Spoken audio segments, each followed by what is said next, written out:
Tom, is okay. Ja. Die mense gaan jou regtig nie judge nie. Kerels, vandag is hartseer dag. Ek het nie meer vir Annikie nie. Ek kan nie meer Hilux nie.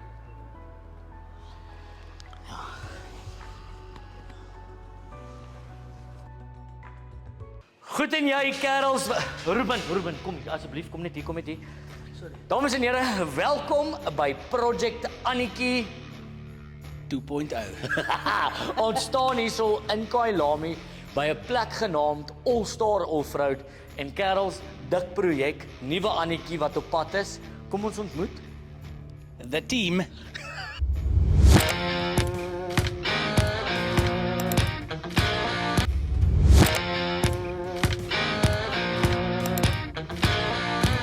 Right, goed en jy, Project Annikie 2.0, hier staan ek saam met die manne.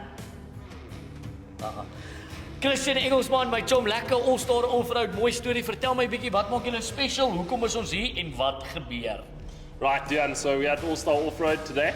We are the importer of Off-Road Animal, Australian four-wheel drive accessory brand and Ultra LED.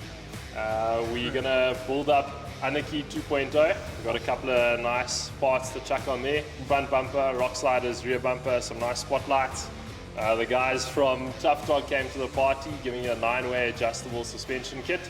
Some wheels, tires, and then Viper exhaust are going to be doing a sports system for you, and then VB Motorsport going to be doing the tune. So it's going to be a really nice build.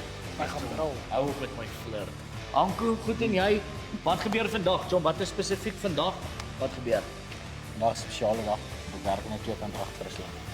En hy 2.4, dames en here. Jy betaal maar, John, wat jy. Ekskuus, gaan aan.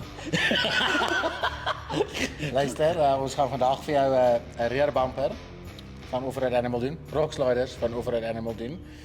Om jou te beskerm van al die voertuienaars af wat jy van agter af wil Ja, stap. want hulle gaan die hele tyd agter my wees. Ja, met daai pyp wat so brul. Maar ons het dit goed gedink dat jy vandag wel al die harde werk moet doen. So as jy my Mattie, John, Tom, lekker werk. Ons het jou en ons is daar vir morele ondersteuning. Ons 2.4 eienaars, hoor. Yes, my John. Ruben, wat sê jy sê? Dankie julle dat julle ingeskakel het. Ons wat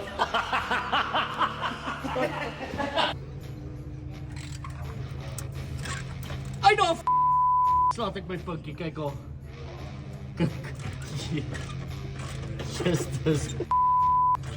Ek liewer is ek verstaan nou hoekom is mechanics so vuil. Ek verstaan daai iemand.